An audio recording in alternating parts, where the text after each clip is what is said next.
Hello everyone, कैसे हैं आप सब। उम्मीद है सब खैरियत से होंगे। तो आज मैं आप लोगों को एक बहुत ही अच्छे और इन्फॉर्मेटिव टॉपिक पे वीडियो बना के दे रही हूँ। और आपको मैं बताऊंगी कि अगर आप किसी भी एशियन कंट्री से यूके आना चाहते हो, यहाँ पे अपना करियर परस्यू करना चाहते हो, यहाँ पे स्टडीज़ करना चाहते हो, तो वो वर्थ इट है या नहीं है। तो आज मैं आपको अपनी दोस्त से मिलवाऊंगी और उसकी जर्नी में आप लोगों के साथ सारी A to Z शेयर करूंगी कि किस तरह से वो आई अपने होम कंट्री से, इंडिया से, और किस तरह से वो यहाँ पे अपना करियर परस्यू कर रही है। स्टडीज़ ख़त्म की हैं उसने और अब वो पोस्ट वर्क वीज़ा पे है। तो वो सारा जो है वो आपको अपनी स्टोरी शेयर करेगी। हेलो एवरीवन, मेरा नाम हरप्रीत कौर है। मैं इंडिया से हूँ। तो ये डॉक्टर समन मेरी बहुत अच्छी दोस्त है। तो आज हम आपके साथ कुछ इन्फॉर्मेटिव वीडियो और चीज़ें शेयर करेंगे जिससे आपको बहुत आसानियाँ पैदा हों कि आप अपने आने वाले फ्यूचर के बारे में कुछ सही डिसीजन ले सकें। ठीक है, तो अब हम स्टार्ट करते हैं। हरप्रीत कौर, सबसे पहले तो आप मुझे ये बताएं कि आपका बैकग्राउंड कहाँ से है इंडिया से। जी, मैं इंडिया पंजाब से हूँ, पंजाब में लुधियाना से। और थोड़ा सा आप अपनी आवाज़ को थोड़ा। जी मैं हाँ इंडिया जी। पंजाब मैं इंडिया पंजाब से हूँ और लुधियाना शहर है, वहाँ से हूँ।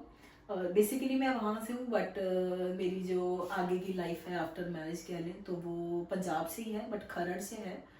तो वहाँ पर जब ज़िंदगी ने कुछ ऐसा चक्कर चलाया तो माइंड में आया कि चलो यूके चलते हैं, क्योंकि बच्चों की और बहुत सारी ज़रूरतें और सब कुछ होता है जो हमें करना होता है, तो देखना फिर पड़ता है। जी। ठीक है, और उसके बाद आप मुझे अपनी बताएंगी एजुकेशन आपकी कहाँ तक थी।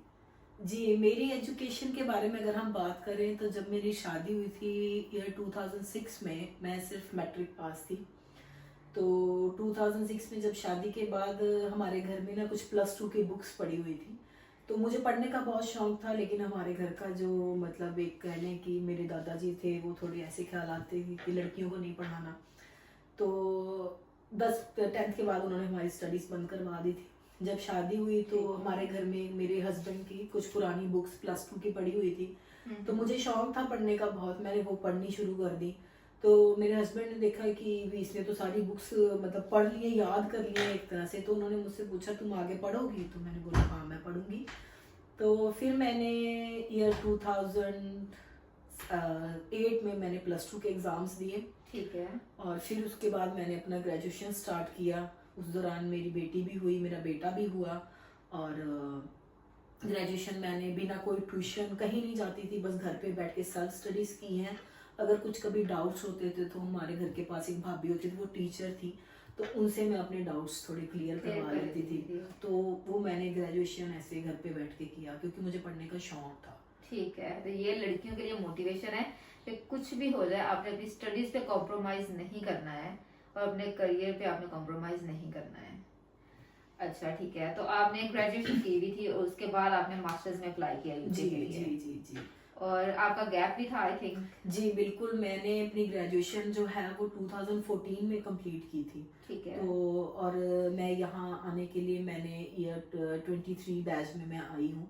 तो अप्रॉक्सीमेट आप लगा के चलें तो कोई 7-8 साल का मेरा गैप था। ठीक है। तो बट वो जैसे यहाँ पे जब हम आए तो यूनिवर्सिटीज एक्सेप्ट करती थी, तो वो एक्सेप्टेबल इसलिए था क्योंकि उस दौरान मैंने 2014 से 23 तक मैं जो है कंटिन्यूस वर्किंग रही हूँ, क्योंकि ग्रेजुएशन करने के बाद मैं घर नहीं बैठी। फिर मैंने सोचा कि अब ग्रेजुएशन की है तो अब इसका कुछ मैं फ़ायदा भी लूँ। तो फिर मैंने 2014 के बाद से मैंने जॉब भी ज्वाइन की हुई थी। जब मैंने वो जॉब ज्वाइन की थी, मुझे आज भी याद है, मेरी वहाँ टेली कॉलिंग की जॉब थी और मेरी फर्स्ट सैलरी जो उन्होंने मुझे दी थी वो 2000 रुपीज़ थी ईयर 2014 में। 2000 रुपीज आपने क्या किया था उससे पहले? 2000 उस 2000 रुपीज़ जब वो मेरे पास आए थे तब मेरी बेटी बहुत छोटी सी थी, तो मैंने अपनी बेटी को ड्रेस लेके दी। और 2000 rupees is not a big deal, पर क्योंकि वो मैंने पहली बार अपनी लाइफ में अर्न किए थे तो मेरे लिए वो बहुत बड़ी अमाउंट थी। और उसके बाद मैंने उसी सेम कंपनी में 8 साल काम किया मैंने उनके पास एज अ टेलीकॉलर। 2000 पे मैंने उन्हें ज्वाइन किया था और मैंने मैनेजर ऑपरेशंस पे उनके साथ 40,000 पे जॉब छोड़ दी थी क्योंकि मैंने यहाँ आना था।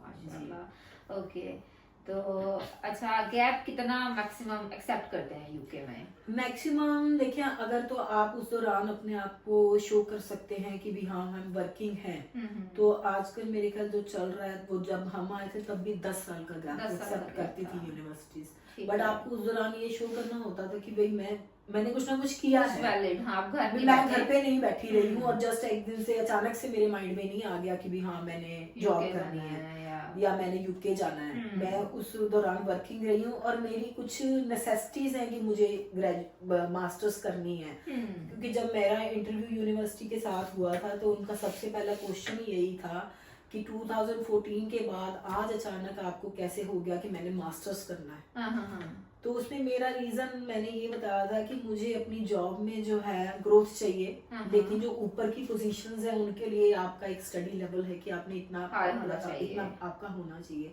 ठीक तो है। मेरी कंट्री में जो मास्टर्स है वो 2 साल की थी, यूके में मास्टर्स 1 साल की थी। तो मैं अपना 1 साल जो है सेव कर सकती थी कि मुझे जो ग्रोथ है, मुझे प्रमोशन जो है वो इजीली 1 साल पहले मिल सकता था।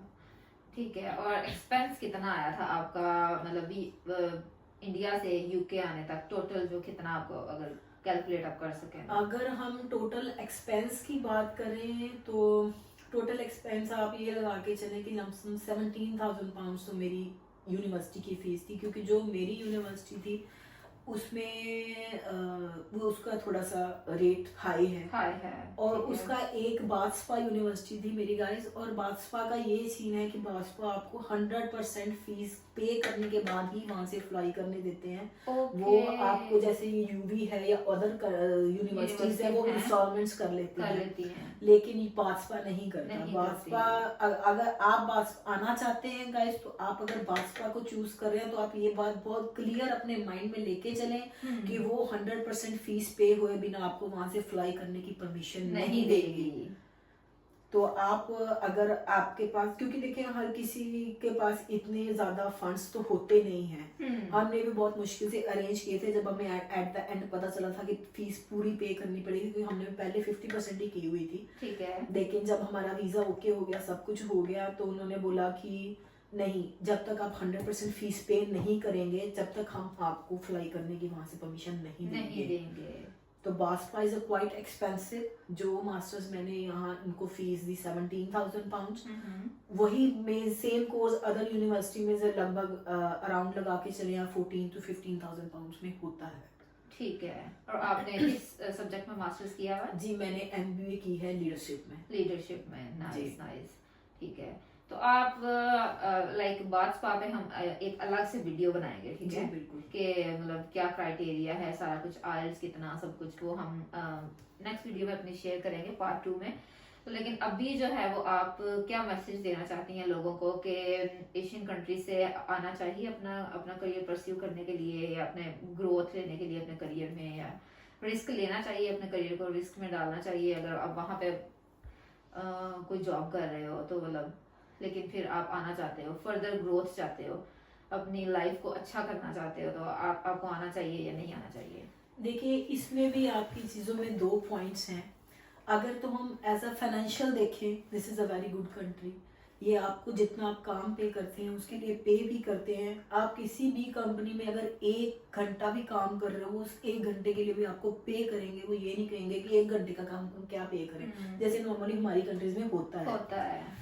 तो फाइनेंशियली अगर हम देखें तो ये कंट्री इज बेस्ट, इसमें कोई दो राय नहीं है। लेकिन अगर हम इमोशनली जाएं तो एक तरह से जैसे हम बिल्कुल अपनी फैमिली से कट हो गए, एक नया देश हो गया, नई लैंग्वेज, नए लोग, नया एटमॉस्फेयर, नया वेदर आपकी बॉडी के लिए।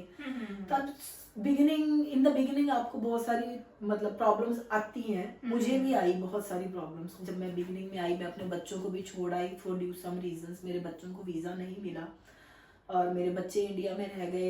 मैंने कभी एक रात के लिए भी नहीं छोड़े थे, वो इंडिया में रह गए। और यहाँ आने के बाद शुरू में क्योंकि ये होता है कि आपको लोगों की मतलब ये कह लें कि उनके नेचर के बारे में आपको नहीं पता, आप कितनी की बात करोगे। और जब यहाँ मान लें शाम के 5-6 बजे इंडिया में सब सो गए हैं, आप उस वक्त क्या करेंगे?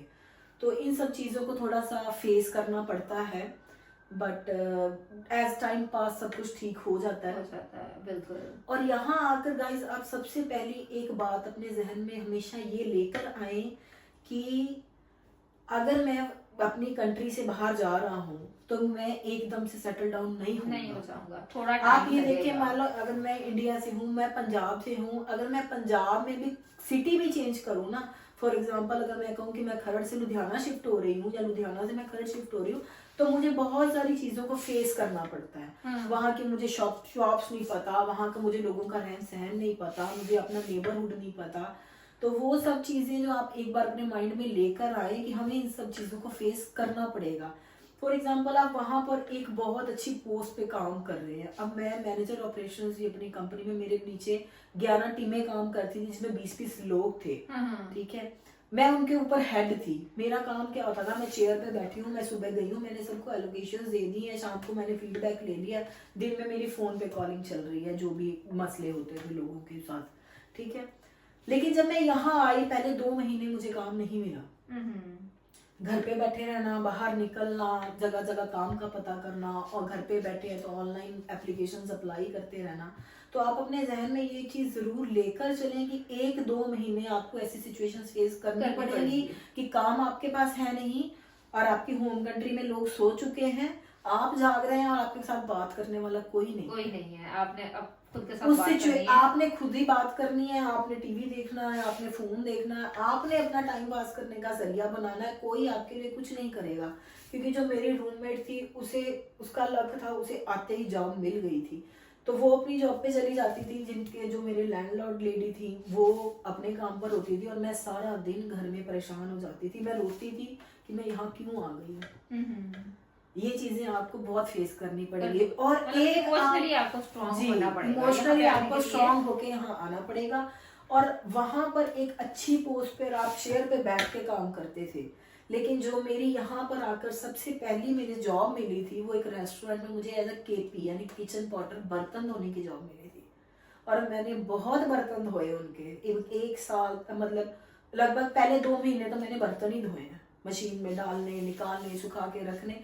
तो आप अपने जहन में, अगर आप एक चीज को, एक टारगेट को अचीव करना चाहते हैं, तो ये चीज आप अपने जहन में कभी ना लेके चलेगी यार मैं वहां तो चेयर पे बैठ के काम करती थी, लोग मेरे नीचे काम करते थे और यहाँ मैं बर्तन धो रही हूँ।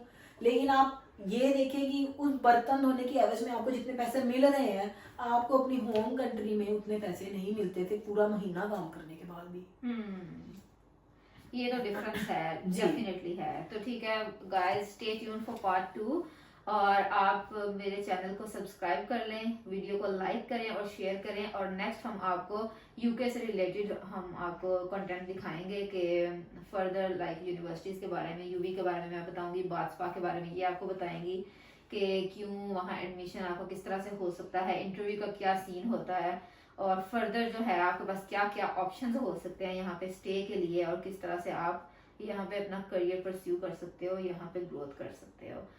Stay tuned for next part. तब तक के लिए बाय बाय, अल्लाह हाफिज।